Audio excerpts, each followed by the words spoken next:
Welcome in, welcome in. Today, I got a big box. I guess I should turn it so I don't dox myself. This side, yeah. Big box from Akko. This is just a quick unboxing and first impressions. So we have on deck is some creamy blue tactiles. These are the V5s. When I first joined the hobbies, I had both these and the creamy yellow pros. I think they were V2 at the time in 2023 or 2022. And I had them in my Keychron. They were great switches back then, so I'm curious to see the improvements. Because I believe after I might have been the V1s. Then they went to V2, V3, and now these are the whatchamacallit, V5s. So I guess they skipped V4. Too many switches. Alright, so we got yellows, the blues. And then these are the bittersweets. I believe these are supposed to be like rosewoods. I guess these are thocky, but they are tactile. Now, after that home run with the Cilantros, I'm eager to see what they've got now. Granted, those are HMX. I'm not sure who the manufacturer of these ones are, but we'll check it out. This is the star of the show, the M1 V5.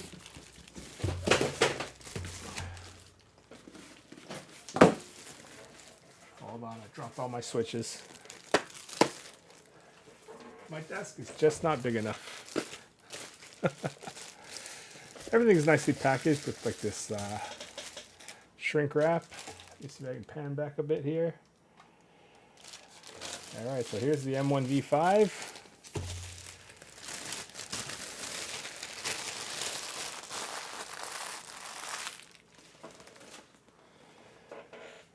Star of the show for this, and why I decided to take a look at it. My favorite switch right here, Akko Cilantro, right here. You tell me you're gonna send a pre-built with cilantro switches in it, it's gotta be slapping. Now mind you, this one's probably full of foam and all the rest of it, but we'll see. We'll take a look. You put cilantros in there, I want the board. It's as simple as that. Again, this is just the first impressions. I will be creating content with all of this soon enough.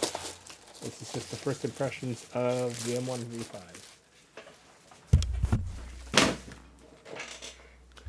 Sorry about that. All right, let's see what we got here. Black on white tri-mode mechanical keyboard. Bluetooth 2.4 and wired.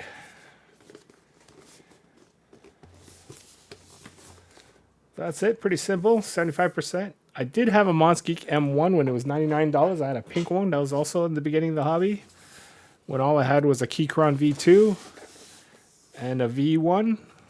And then I got a Thera, and I had a Keychron Q2 and a Mongeek M1, which was $99 at the time, a pink one. So this is the version 5. It's probably come a long way from that board. Still branded Mongeek, which is like their sister company of Akko. Akko is usually all pre-built. Mongeek's the more custom side. Usually you get bare bones. Let's see what we got today. Got this piece of vellum with some silver foil. I'm in print, so I know that this costs extra money. Obviously in China it's probably not too bad, but if you came to my store and wanted some vellum print with some silver foil, it'd be quite expensive. All right, here's the board.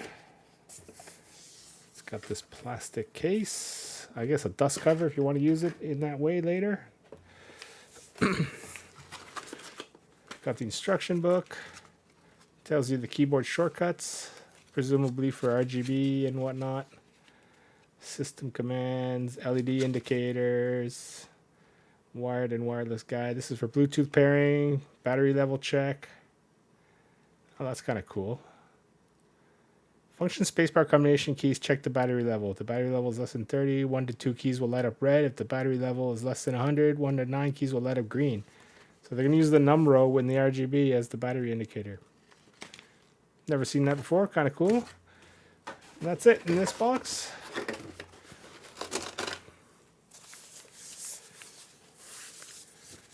Back in the day, this was gold. We would steal these wrappings as PE foam, put these in all our boards to stock it up until they made pre-cut, die-cut ones. This is PE foam right here. This was gold back in the day. I would use this and stick it in all my boards with tape on and everything else. My boards are all fuck.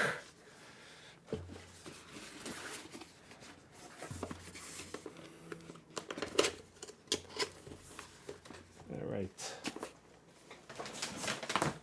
So let's see what we got here. All right, so this is the board. Very clean. Everything is white. Now, I'm looking at the legends and text here. Looks all right. I'll give you a close-up. Doesn't look to be printed. It must be double shot. Let's take a quick look. Yep, these are double shot PBT.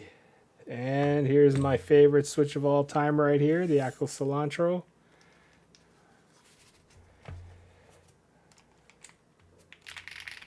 Oh yeah, she marbly. She creamy. Deep clack. Got a knob. We've got this port here, which appears, oh, now you can pull this off. Not sure what this is for, if it's for protection or what. Comes off. Oh, maybe this locks the ball catch mechanism. All right, let's see. Let's bring up some monkey type. First reactions here.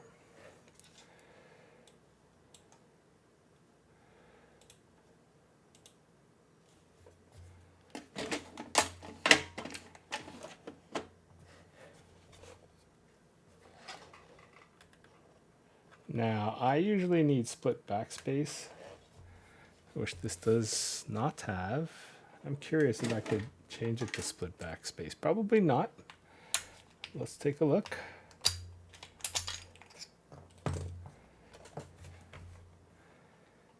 It doesn't look like I can switch it to split backspace.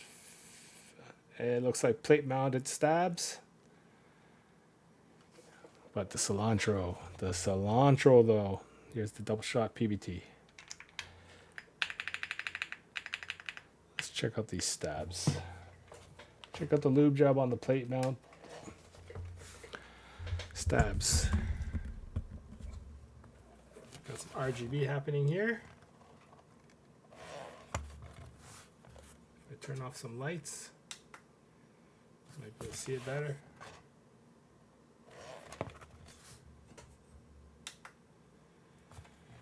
Okay, here's the mods. Check out the plate mounted stabs.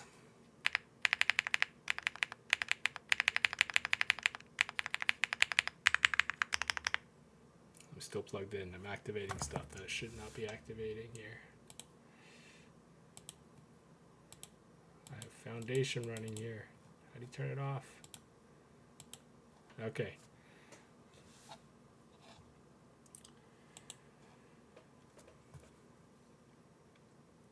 One more time.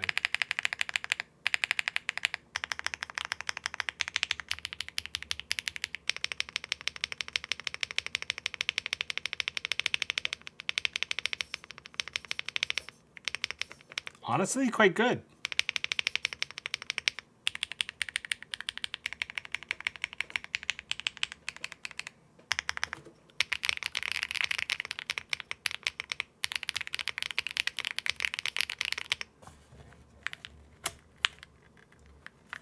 I'm assuming I gotta take this knob off first.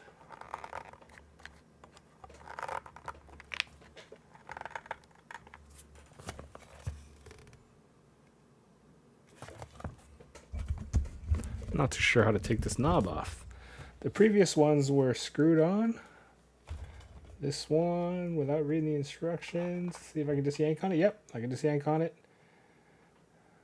It's got plastic.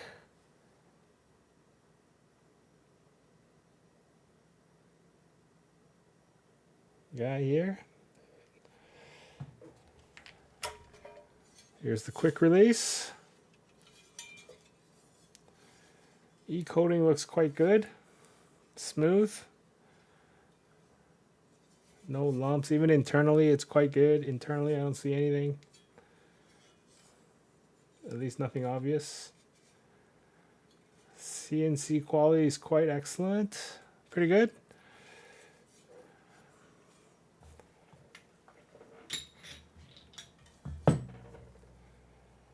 All right, so this is the catch ball mechanism. Looks like a PC plate. Let's see, is this pogo or ribbon? I have JST connectors here.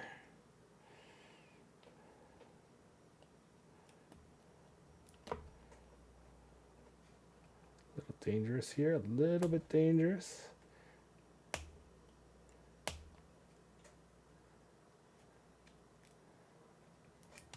One down. Two down, okay. Oh, I just pulled this ribbon cable kind of hard. Hopefully I didn't just toast something. I didn't notice that. No, we're good. It's got a wiggly clip here that unclipped, thankfully. Because sometimes you can rip these right off. So we've got a ribbon cable for the knob, 2 JST connectors, and a whole bunch of foam. Now this is adhesive foam.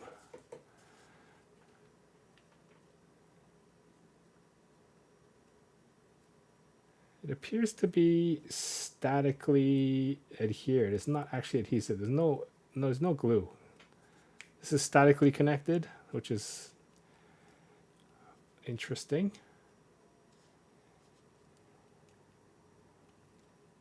Looks like a standoff here. All right, so we've got statically connected foam. We've got some gasket socks here, some leaf gaskets on the plate. So it's plate mounted gaskets. Let me see where they sit on the board. Okay, so you got these positions here for the plate mounted sock gaskets with a leaf spring, leaf plate design. PCB will float under with this foam.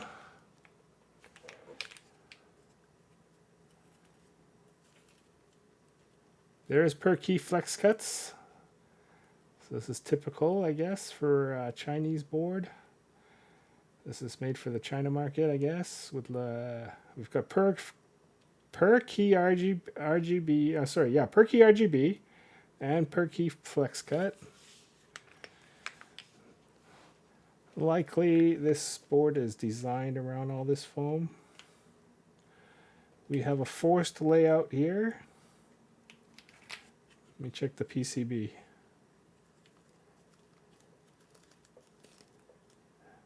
Yeah, PCB is forced layout. You can't change it to 7U or any other layout. There's no holes at all for PCB mount stabs. You've got to use plate mount stabs. On the good note, because of the forced layout and no support for anything else, all the hot swap sockets are upside up. This is what I like. Once you start supporting 7U, split back, ISO, all the sorts of things, you start to flip hot swap sockets. I don't like that. So as a side effect, there's no flipped hot swap sockets on here.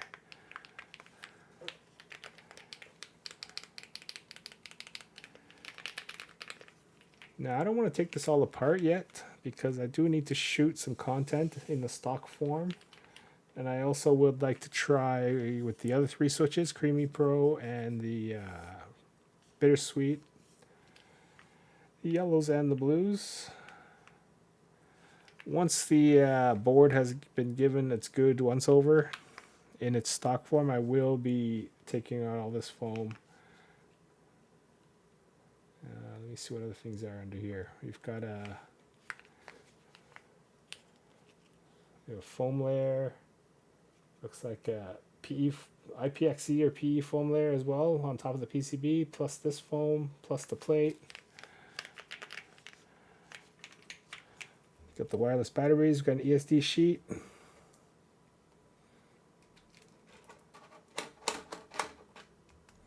Okay, I'm not going to be hooking this up yet. At least not right now because it's kind of finicky. Check the alignment here. Okay, so everything is just PCB gas socket mounted, like I said. Stabs look decent, forced layout, and then you've got this quick release. Now this quick release is okay, but then you've got JST and ribbon connectors, which kind of defeats the purpose of quick release. I guess the quick release will give you screwless design-ish. Looks like these corner rubber blockers, some kind of force brake.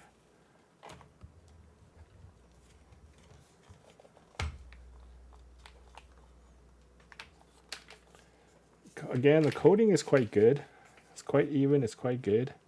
Now you got to remember, this is a $99 board or $110 board. It's a good entry-level board. It comes with excellent switches. I already know those switches are some of my faves.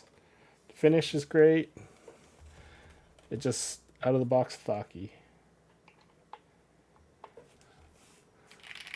All right, let's do a proper monkey type sound test, and then you'll have to stay tuned for more. Quick first impressions here.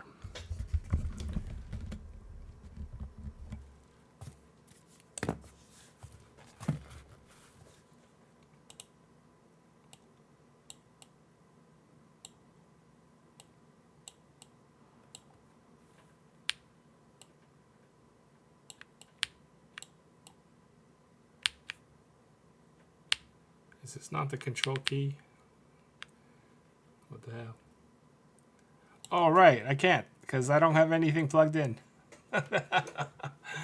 We'll have to do a fake sound test. Here we go.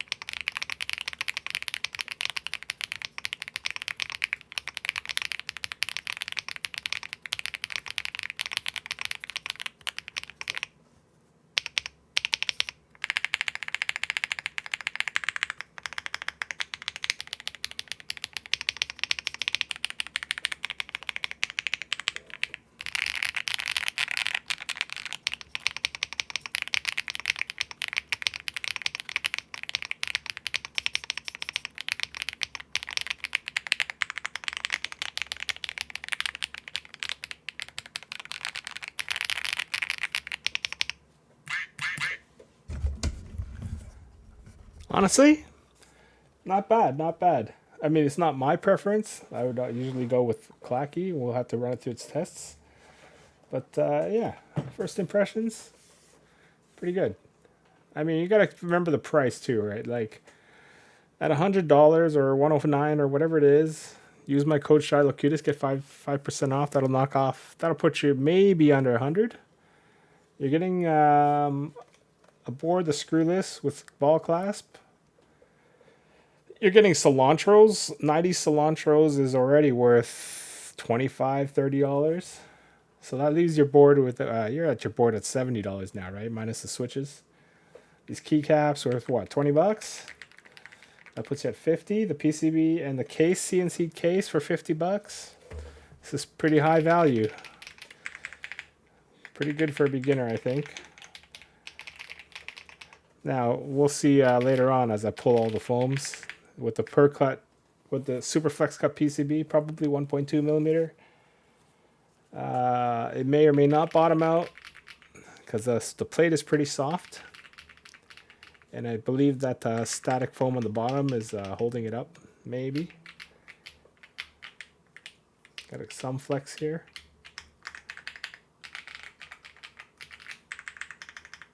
Not bad. All right, stay tuned for more coverage of this.